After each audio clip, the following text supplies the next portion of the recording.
Sahabat, setiap orang percaya terpanggil dan memiliki tugas untuk saling membantu dan berbuat baik satu terhadap yang lain. Wujud dari perbuatan baik itu tampak dalam menolong sesama dengan memberikan apa yang dimiliki kepadanya. Memberikan waktumu, materimu untuk menolong mereka yang membutuhkan pertolongan dengan ketulusan hati. Itulah salah satu perwujudan dan alasan Tuhan menciptakan manusia tidak seorang diri saja di bumi agar dapat saling membantu satu sama lain. Tidak hanya dengan orang terdekat, kamu juga bisa membantu orang yang baru dikenal. Di dalam Alkitab terdapat banyak ayat, baik di dalam Perjanjian Lama maupun Perjanjian Baru, yang membahas tentang membantu sesama. Oleh karena itu, sebagai umat beriman dan pengikut Kristus, selain mewartakan Injil Tuhan, kita sebagai manusia harus membuat diri kita berguna dalam hidup orang lain. Tuhan ingin agar umatnya berbelas kasih untuk senantiasa membantu sesama, utamanya orang-orang yang berkekurangan. Sahabat, mengapa dalam hal menolong sesama, kita harus ikhlas dan penuh ketulusan hati? Hal itu disebabkan Tuhan menolong dan atau memberi apapun kebutuhan kepada kita, adalah tulus dan ikhlas atau rela hati, serta penuh sukacita. Jadi, tak ada alasan bagi kita, ketika kita memberi bantuan atau menolong sesama dibarengi dengan bersungut-sungut, terpaksa, dan tidak ikhlas hati. Tak dapat dipungkiri, dalam upaya perjuangan kita memenuhi kebutuhan masing-masing, pasti ada kalanya kita ditempa kesulitan, utamanya kesulitan materi atau uang. Mungkin karena kebutuhan yang sangat mendesak, terlintas dalam pikiran untuk meminjam uang kepada saudara ataupun teman. Tapi ketika kita pada posisi memiliki uang yang sedikit lebih, dan ada yang datang untuk meminjamkan uang tersebut, apakah kita mau meminjamkan uang kita kepada sesama kita? Sahabat, penting kita ketahui dan cermati mengenai pinjaman uang yang kita berikan kepada orang lain. Apakah sekedar hutang yang dapat melibatkan semua jenis benda berwujud? Atau hanya hutang yang kita berikan secara sukarela? Atau bahkan hutang yang ditambahkan dengan bunga? Atau cara pelunasan dan penagihannya? Nah, kita tak perlu munafik, sebab bila kita perhatikan dan renungkan, bahwa dunia telah mengajarkan kita untuk memberikan banyak syarat dalam hal memberikan pinjaman kepada orang lain atau sesama. Jika seandainya hal itu kita berlakukan secara pribadi kepada orang lain, maka akan membuat diri kita terkesan atau dicap pelit terhadap orang lain. Namun, Alkitab secara tegas mengajarkan kepada kita dalam memberikan pinjaman kepada orang lain. Apakah membuat diri kita terkesan dicap pelit atau membuat diri kita terkesan dilabelisasi sebagai orang murah hati? Pengajaran Alkitab dalam Ulangan 24 ayat 10-11 sangat tegas menjelaskan bahwa ketika kita memberikan pinjaman, tidak sepatutnya kita memaksa orang tersebut untuk mengembalikan, namun Tuhan mengajarkan kita untuk sabar menunggu sampai orang tersebut mampu mengembalikannya kepada kita. Kemudian dalam Keluaran 22 ayat 25 dan dalam Mazmur 15 ayat 5, juga tegas mengatakan bahwa pinjaman yang kita berikan kepada sesama kita, tidak boleh ada bunganya. Sangat jauh berbeda dengan ajaran duniawi, bukan? Sahabat, sudut pandang Alkitabiah sudah sangat jelas dan tegas, di mana kita sebagai orang Kristen harus memahami dan sadar sesadar-sadarnya bahwa dalam meminjamkan uang kepada sesama, kita tidak seharusnya menuntut dengan keras untuk mengembalikan pinjaman yang kita berikan. Dengan kata lain, kita tulus dan ikhlas dalam memberikan pinjaman tersebut kepada orang lain, seperti yang Tuhan Yesus ajarkan dan katakan dalam Lukas 6 ayat 34. Jadi sebagai orang Kristen, kita harus sadar bahwa kita adalah sebagai anak terang yang diberkati, sehingga kita pun punya tugas dan tanggung jawab harus memberkati sesama kita.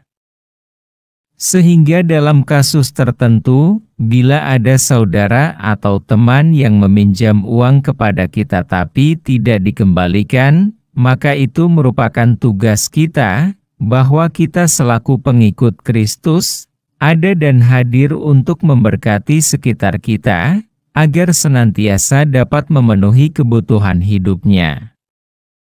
Selain itu, kita juga dituntun agar jangan menagih dengan kekerasan atau menggunakan debt collector atau bahkan memberi bunga sekecil apapun. Bila kita memberikan pinjaman kepada sesama harus dengan tulus dan hati ikhlas. Dan penting ingat, bahwa Tuhan Yesus mengajarkan dalam Matius 5 ayat 42, bahwasanya kita jangan menolak meminjamkan uang jika memang kita mampu. Juga percayalah seperti yang dikatakan dalam Mazmur 37 ayat 26, bahwa bila kita meminjamkan uang kepada sesama, kita telah menjadi berkat. Memang berat dan sulit, tapi selaku umat Kristen, hal itu adalah memang benar, dan harus kita laksanakan karena hal tersebut adalah perintah Tuhan Yesus. Oleh karena orang yang mau meminjami uangnya kepada sesama adalah berkat, maka saya memaknai bahwa orang-orang yang bersedia, tulus dan dengan hati ikhlas mau memberikan pinjaman uang adalah penyelamat dan layak disebut sebagai pahlawanmu. Apalagi, bila orang tersebut memberimu pinjaman tanpa syarat, maka ia adalah pahlawan tertinggi di antara pahlawanmu yang lain. Sampai saat ini, pahlawan yang seperti ini tidak banyak hidup di dunia ini. Jika kamu sampai menemukan mereka, hargailah seumur hidupmu. Orang yang bisa bersedia meminjamkan uang ketika kamu kesulitan, bukanlah karena ia punya banyak uang, tapi karena ia ingin menarik atau menolongmu saat jatuh, atau dapat lepas dari kungkungan beragam kesulitan hidup. Ingat sahabat, apa yang dipinjamkannya kepadamu juga bukanlah uang, melainkan ketulusan, kepercayaan, dukungan dan kesempatan untuk kamu berinvestasi agar semakin membaik di masa depan. Saya sangat berharap, para sahabat jangan sekali-kali menginjak atau meracuni kepercayaan, sekali orang lain kehilangan kepercayaan padamu, maka hal itu membuat hidupmu pasti hancur. Jangan sia-siakan kepercayaan yang sudah diberikan orang lain, sebab kepercayaan adalah harta seumur hidup. Selain itu, sangat penting dipahami dan direnungkan, bahwasanya orang yang bersedia meminjamkan barang atau uang, bukanlah karena ia berlebih, melainkan karena ia memandang pertemanan lebih penting daripada harta atau uangnya. Kemudian, orang yang sabar dan mengalah saat bekerja sama menunggu pelunasan pinjaman, bukanlah karena ia takut, melainkan ia tahu apa artinya berbagi. Memang sangat miris, sebab sangat banyak fakta yang terjadi, di mana banyak orang yang hidup di zaman now ini, yang tidak memperhatikan logika ini. Banyak orang yang menganggap bahwa pengorbanan yang diberikan oleh orang lain adalah dianggap hal yang semestinya. Ingat sahabat, bila orang tulus berjalan, maka ia akan jalan sampai ke dalam hati.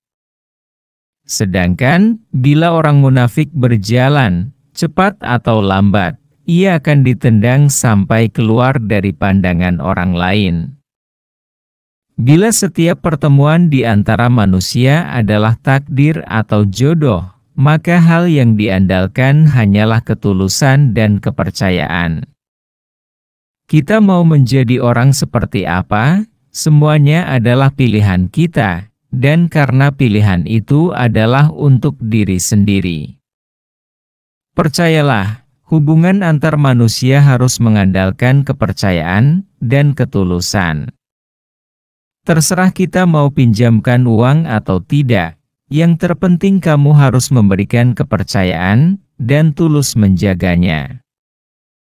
Sekali lagi, ingat seperti yang diajarkan Tuhan Yesus kepada kita sebagaimana tertulis dalam Matius 5 ayat 42, bahwa kita jangan menolak meminjamkan uang jika memang kita mampu. Juga kita harus teguh percaya seperti yang dikatakan dalam Mazmur 37 ayat 26, bahwa bila kita meminjamkan uang, kita telah menjadi berkat. Tapi ingat ya sahabat, buat siapapun yang telah meminjam uang, baik kepada saudara atau teman, kamu harus mengembalikannya. Sebab kalau tidak mengembalikannya, berarti kamu menjadi sama seperti orang fasik yang tidak bisa menghargai kebaikan dan kemurahan hati orang lain yang sudah menolongmu lepas dari kungkungan kesulitan hidup. Demikian, dan semoga bermanfaat. Salam dari Hasudungan Silaen di Kota Medan, dan Horas Hubata Haganupan.